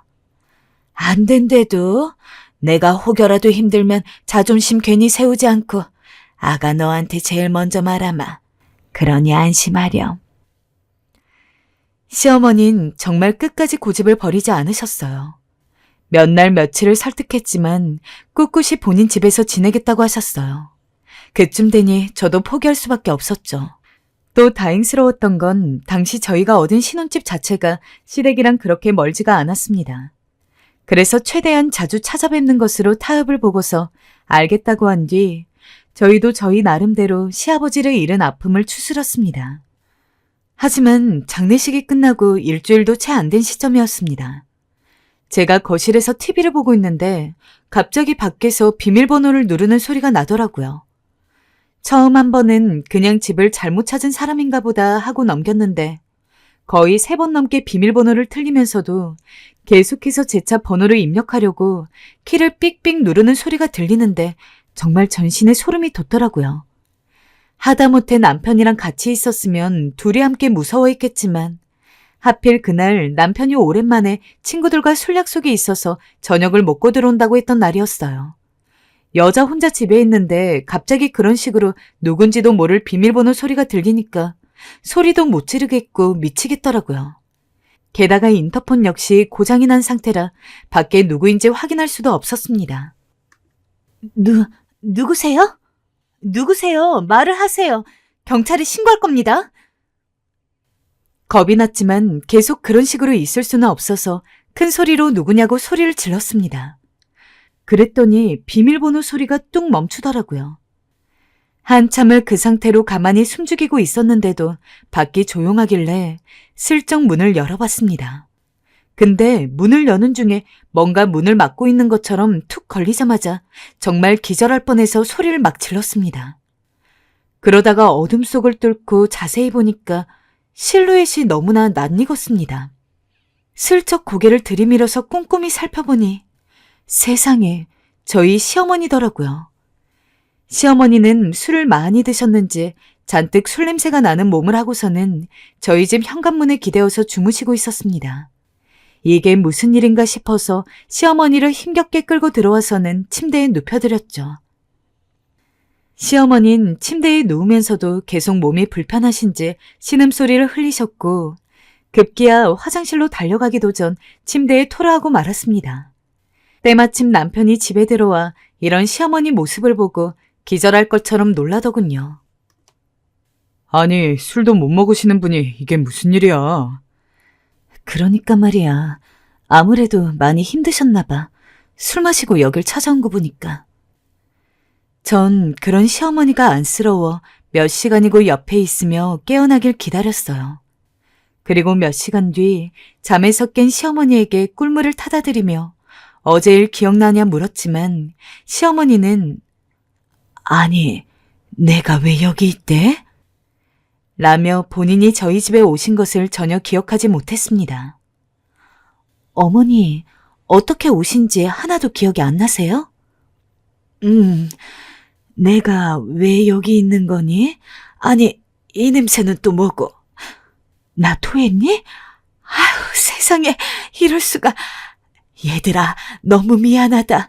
내가 뭔 일 한 거니? 시어머니는 잠에서 깨자마자 저희에게 너무 미안해 하셨습니다. 하지만 뭐 집이 멀지 않기도 하고 술버릇이 있으신 건가 싶어서 계속해서 사과하는 시어머니에게 괜찮다고 하고 다음에는 위험하니까 꼭 집에 들어가셔야 한다고 신신당부를 한 다음에 시댁까지 모셔다 드렸습니다. 근데 그런 날이 그때 한 번뿐이 아니었어요. 평소 술을 거의 입에 안 대시던 시어머니였는데 시아버지가 돌아가시고 내심 많이 힘드셨던 것 같습니다. 근데 어찌 된 게 술만 마시면은 꼭 저희 집에 오시더라고요. 저번에는 계속해서 비밀번호를 틀려서 결국 제가 집까지 모시고 들어왔지만 이후에는 저랑 남편이 자고 있는데 저희도 모르는 새 저희 집에 이미 들어와서는 거실 소파에 주무시고 계시는 거를 아침에 보고서 깜짝 놀랬던 적도 있습니다. 그래서 그때도 남편이 깨기 전에 집으로 모셔다 드렸었죠. 여보, 어머님이 자꾸 술만 드시면 요새 우리 집에 오시는데 이걸 어떻게 해야 되지? 그러게 말이야. 벌써 5번째인데 거기다 기억도 못 하시잖아. 이렇게 술 많이 먹는 거 건강에도 안 좋으실 텐데 어떡하면 좋지? 어머니한테 전화해서 끊어야 한다고 말씀드렸는데도 안 고쳐지네. 남편은 심각해졌지만 사실 저희로서 머리를 맞대고 생각을 해도 시어머니가 알고서 찾아오는 게 아닌 상황에서 집으로 들어가게 할 방법을 모르겠더라고요. 게다가 한편으로는 시어머니 입장에서 그렇게 사랑하던 시아버지와 원치 않은 이별을 하게 된 이후로 얼마나 마음이 적적했으면 그럴까 싶기도 했습니다. 본능적으로 혼자 있기가 싫어서 저희 집을 찾아오는 게 아닐까 싶었죠. 그래서 시어머니 술버릇을 고칠 방법에 대해서 이야기를 나누긴 했지만 결국에는 시어머니가 아직 많이 힘드시니까 우리가 조금 더 참고 버티자는 쪽으로 결론이 났습니다.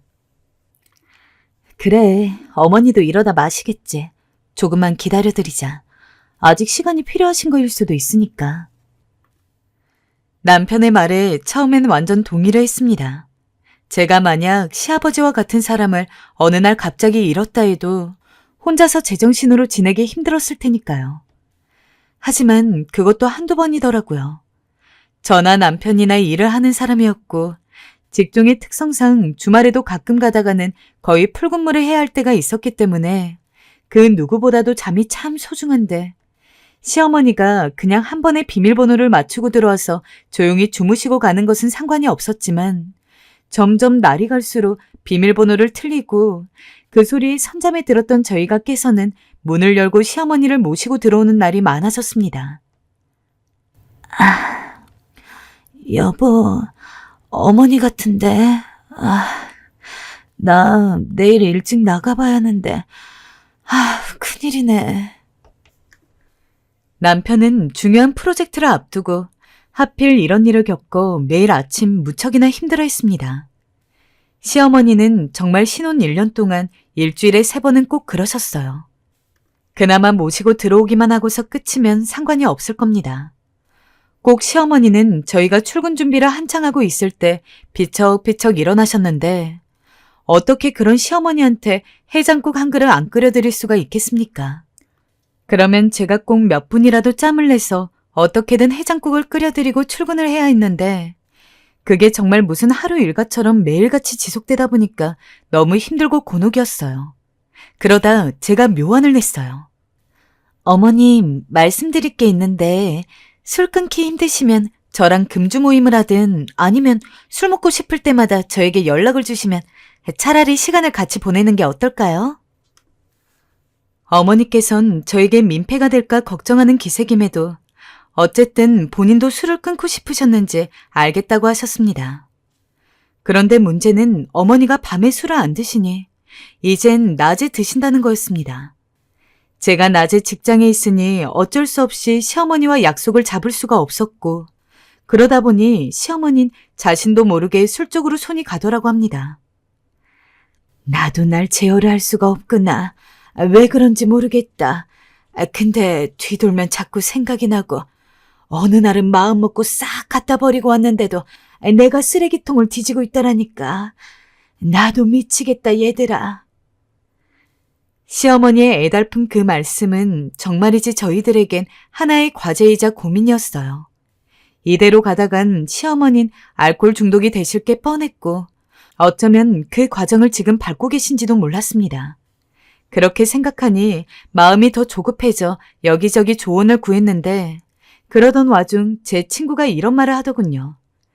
그 친구도 한때 부모님을 갑자기 잃고 무척 힘들어하다가 최근에서야 좀 정신을 차리게 된 친구였어요.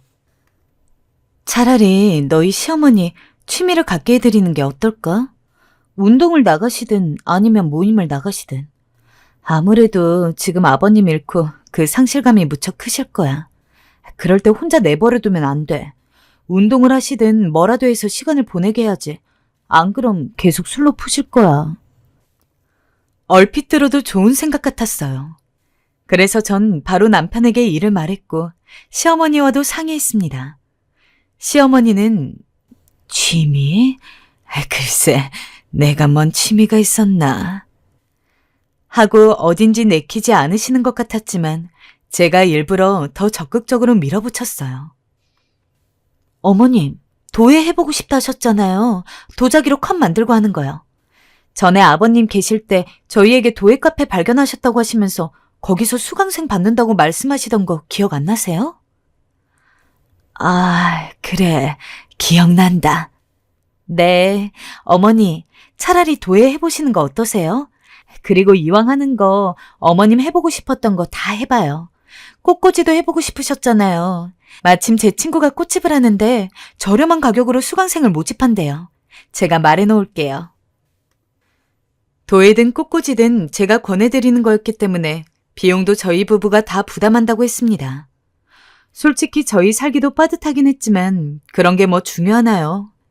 당시 저한텐 시어머니의 마음이 회복되는 게 더 우선이었기 때문에 이것도 해보시라 저것도 해보시라 쉴 새 없이 권해드렸어요. 처음에는 어느 정도 효과를 보는 것 같았습니다.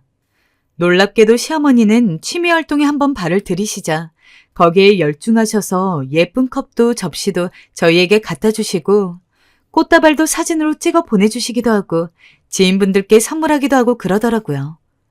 거기다 운동 삼아 수영을 하시겠다 하더니 스포츠센터에도 등록하시고 그런 시어머니 모습을 보아하니 점점 아버님을 잃은 이 상실감에서 벗어나 회복하는 듯 싶었어요.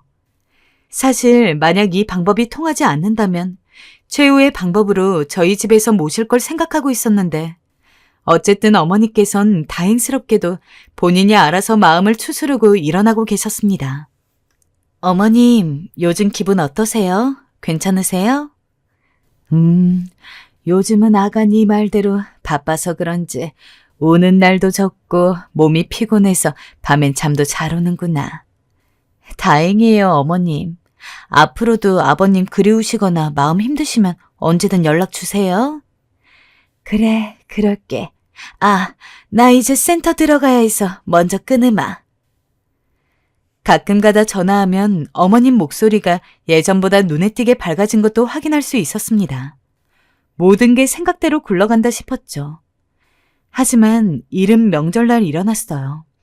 저희가 어머니 좋아하시는 석류즙 세트를 들고 집을 찾아갔는데 글쎄 상상치도 못한 광경을 마주하게 된 거였죠. 니들 왔니? 바로 어머니께서 술에 잔뜩 취해 몸도 가누지 못하고 거실 바닥에 드러누워 계신 모습이었습니다. 어찌나 놀랐던지 저도 남편도 당황해 순간 할 말을 잃었어요. 나중에 정신 차린 어머니께서 저희에게 그간 거짓말에 미안하다 사과했지만 남편은 그런 어머니가 답답했는지 목소리를 높이고 말았어요. 어머니, 솔직히 말씀하세요. 지금까지 얼마나 술을 드시고 있으셨던 거예요? 서너 번. 서너 번이나요? 그럼 도예며 수영이며 취미 활동은 어떻게 되신 거예요? 나가시긴 한 거예요? 가긴 했는데 끝나니까 다시 술 생각이 나더구나. 알고 보니 꽃꽂이도 그렇고 도예도 그렇고 수강기간이 다 끝났다고 하더라고요. 그 뒤 적적하신 나머지 다시 술을 찾으신 거고요. 남편도 이제는 제대로 심각성을 느낀 것 같았습니다. 저도 진짜 답도 나오지 않는 상황에 막막했어요. 그 후 시어머니는 다시 술에 손을 대셨고 다시 저희 집에 찾아오셨고 아침에 깨면 당연히 미안하다고 하고서 조심하겠다고 하고 가셨지만 사실 술 마시고 나서 자기도 모르게 하는 행동을 제어하기가 힘든 건 맞잖아요. 그렇게 저희의 걱정이 다시금 쌓여갔을 쯤에 저희가 생각지도 못하게 시어머니의 버릇이 고쳐지게 된 사건이 발생합니다. 그때는 저희가 몇 달간 진행하던 프로젝트 때문에 남편이고 저고 평일 주말 안 가리고 매일같이 야근하고 늦게 들어오던 때였어요. 그러다가 일이 마무리되고 성과금도 두둑히 받은 다음 처음으로 제대로 쉬는 주말이었습니다. 남편이랑 저랑 둘 다 금요일에 들어오자마자 우리 주말에는 정말 죽은 듯이 잠만 자는 거다. 라고 서로 약속까지 한 다음에 알람도 전부 다 꺼버리고 진짜 말 그대로 시체처럼 잠을 잤어요.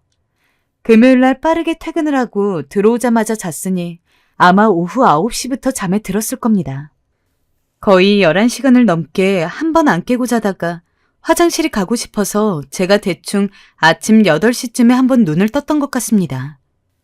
너무 오래 자서 퉁퉁 부어가지고 앞이 제대로 보이지도 않는 눈을 하고서는 어찌어찌 벽을 더듬더듬 거리며 화장실 불을 켜고 문을 열었는데 순간 저 기절할 뻔했어요. 어머니! 여보! 여보! 시어머니가 화장실에 널브러진 채로 쓰러져 계신 거였습니다. 그러고 그냥 계신 거였으면 말도 안 해요. 시어머니 몸이며 세면대며 화장실 바닥 타일이 온통 피바다였죠. 검붉은 색의 피가 사방에 가득한데 그 중간에서 미동도 안 한 채 쓰러져 있는 시어머니를 보니까 정말 그때까지도 꾸벅꾸벅 몰려오던 잠이 순식간에 싹 깨더라고요. 여보, 얼른 일어나봐. 어머님이 쓰러졌는데 화장실이 온통 피투성이야. 남편도 저처럼 죽은 듯이 자고 있었는데 급하게 자고 있는 남편까지 깨워서는 화장실로 데려갔습니다. 남편은 비몽사몽인 상태로 무슨 일이냐며 저를 따라서 걷다가 본인도 화장실 안 광경을 보고 화들짝 놀라더니 급하게 시어머니를 업고서는 차에 태우고 응급실로 향했죠. 평소 같았으면 저희가 잠기가 밝은 편이어서 시어머니가 비밀번호 누르고 들어왔을 때 깼을 겁니다.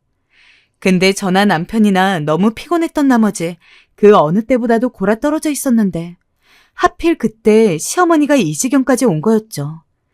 차를 타고 가면서도 손이 덜덜덜 떨렸습니다. 시어머니 입가에 묻은 피를 막 닦아드리는데 진짜 눈물이 나올 것 같더라고요. 아버님, 제발 저희 어머님 좀 살려주세요. 삶에 치이느라 바빠서 시아버지도 잠시 잊고 있었는데 정말 당장이라도 돌아가실 것 같은 시어머니 얼굴을 보고 있자니 너무도 자연스레 시아버지가 떠올랐습니다. 부디 하늘에 있는 시아버지가 시어머니를 지켜주길 바라면서 속으로 중얼중얼 계속해서 기도했던 것 같아요. 어찌저찌 응급실에 도착해서 시어머니를 눕혀두고 저와 남편은 당장이라도 쓰러질 것 같은 얼굴로 시어머니 곁을 지켰습니다. 그런 저희 옆에서 같이 심각한 얼굴로 시어머니를 이것저것 살펴보던 의사는 몇 번이고 고개를 갸웃거렸습니다. 그러더니 갑자기 묘한 표정을 지었죠. 이 환자분... 거기까지 말하고 끊더니 의사는 혹시 모르니까 검사를 조금 해보겠다면서 저희에게는 잠시 앉아서 기다리라고 했습니다. 일단 의사가 기다리라고는 하니까 기다리는데 저나 남편이나 정말 불안해가지고 혼났어요. 특히 저는 마지막에 봤던 의사의 묘한 표정이 계속 신경 쓰였죠. 혹시 저희한테 대놓고 이야기하기가 힘들 정도로 시어머니 상태가 심각한가 싶어서요. 보호자분, 잠시만 와보세요. 정말 천년 같은 시간을 기다린 후에 의사가 저희를 불렀습니다. 신발도 제대로 못 신은 채 헐레벌떡 의사에게 가니까 의사는 어쩐지 웃음을 참고 있는 듯한 얼굴이었어요. 그리고 사실상 돌아가시는 거나 다름없다고 생각했던 시어머니도 생각보다 멀쩡한 낯으로 깨 있었는데 얼굴이 시뻘건 상태로 저희 눈을 못 마주치시더라고요. 이게 무슨 일인가 싶어서 어안이 벙벙하게 있는데 의사가 이야기를 했습니다. 이거 피가 아니라 복분자 술입니다. 네? 복분자 술이라뇨? 남편과 저는 벙쪄서 아무 말도 하지 못했고 복분자 술이라는 단어가 나온 순간 시어머니는 정말 더 이상 얼굴이 빨개질 곳이 없을 정도로 새빨갛게 달아오른 상태로 병원 침대에 가만히 누워서 수액을 맞고 있었습니다. 전후 사정은 잘 모르겠지만 어머님께서 복분자 술을 드시다가 그걸 토하고 흘리신 것 같은데 보호자분께서 피라고 착각을 하신 것 같아요. 큰 병이 있다거나 하는 건 전혀 아니니까 걱정 아예 안 하셔도 됩니다. 오히려 지금 연세 친구는 너무 쌩쌩하신데요. 그래도 나중에 더 나이 드시면 갑작스럽게 안 좋아질 수도 있으니까 술은 조금 자제하시는 게 좋을 것 같아요. 수액 다 맞으시면 간호사가 빼드릴 테니까 그때 돌아가시면 됩니다. 살아생전 이런 일은 처음이었습니다. 시어머니뿐만 아니라 저도 남편도 새빨개진 얼굴로 가만히 그 자리에 있었죠. 저희 병원에 들어올 때 시어머니 없고서 정말 무슨 드라마에나 나오는 사람들처럼 온갖 난리를 쳤는데 먼저 있던 주변 환자들이 괜히 힐끔힐끔 쳐다보는 것 같아서 저랑 남편은 애써 핸드폰을 보는 척하고 어머님은 이젠 아예 포기했는지 그냥 눈을 감고 자는 척을 하시는 것 같았습니다. 간호사가 수액팩을 떼주자마자 시어머니는 벌떡 일어나시더니 얼른 가자꾸나 라며 저희보다도 빠르게 걸음을 옮겼어요. 남편 차를 타고서 일단 시어머니를 모셔다 드리기 위해서 시댁에 가는데 이제 슬슬 어머니가 건강하다는 확신도 들었고 긴장이 풀리니까 이 상황이 웃음이 나더라고요. 저희야 그냥 착각을 하고 끝날 일이지만 시어머니는 이 복분자 사건의 당사자 아닙니까? 그걸 떠올리니까 뒷자리에 계시는 시어머니가 병원에서 빨간 얼굴로 아무 말도 못하고 있던 것이 자꾸 생각이 나서 웃음을 못 참겠더라고요. 근데 차마 시어머니 계신 곳에서 예의 없이 대놓고 웃을 수가 없어서 저나 남편이나 콧구멍을 벌렁벌렁 거리면서 간신히 참았습니다. 그리고 시어머니를 모셔다 드리고 집에 들어가자마자 저희 둘이서 정말 배꼽을 잡고 웃었어요. 진짜 우리 엄마지만 정말 대단하다. 대단해. 그게 복분자 술인지도 모르고 정말 피라고 생각했을 때는 눈앞이 깜깜했고 시아버지 잃은 지 얼마 되지도 않았는데 어머님까지 보내야 하는 건지 정말 속이 다 뒤집힐 정도로 힘들고 고통스러웠는데 모든 일이 술술 풀리고 나니까 대체 언제 그렇게 힘들었냐는 듯 웃음만 나왔습니다. 시어머니를 댁에 모셔다 드리면서 저희 얼굴도 제대로 보지 못하는 상태로 빠르게 들어가봐라 라고 한마디만 남긴 뒤 황급히 집으로 들어가는 시어머니 모습도 너무 재밌고 귀여우시고 지금 그 일이 생긴 지 2달 정도 지났는데 시어머니는 그 사이에 단 한 번도 저희 집으로 오시지 않았습니다. 맨정신으로도 그리고 술에 취한 상태로도 말이죠. 남편한테 대충 들어보니까 시어머니가 그때 이후로 느끼신 게 있는지 아예 술이라고는 입에 대지도 않는 모양입니다. 솔직히 제가 시어머니였어도 그랬을 것 같아요. 며느리랑 아들 보기 얼마나 창피하시겠습니까? 하지만 그 마음은 당연히 이해하지만 그래도 저랑 남편은 이제 정말 괜찮은데 그래서 남편이랑 잘 이야기해가지고 서로 시간 괜찮은 날을 하루 잡아서 저희가 직접 시댁으로 가려고 합니다. 그러면 시어머니도 이제 조금 괜찮아지시겠죠. 갑자기 저희 시어머니 귀여운 일화가 생각나서 한번 풀어봤는데 어떠셨을지 모르겠네요. 빨리 바쁜 일이 끝나서 시어머니와 민망한 상황을 풀고 다시 예전처럼 한 가족처럼 오손도손 지낼 수 있는 날이 왔으면 좋겠습니다. 그리고 시어머니께서 슬픔을 좀 덜 수 있도록 제가 앞으로도 많이 노력해야 할 것 같아요. 마지막으로 어머님, 사랑하고 사랑합니다. 아버님은 비록 가셨지만 저희가 옆에 있으니 너무 외로워하지 마세요.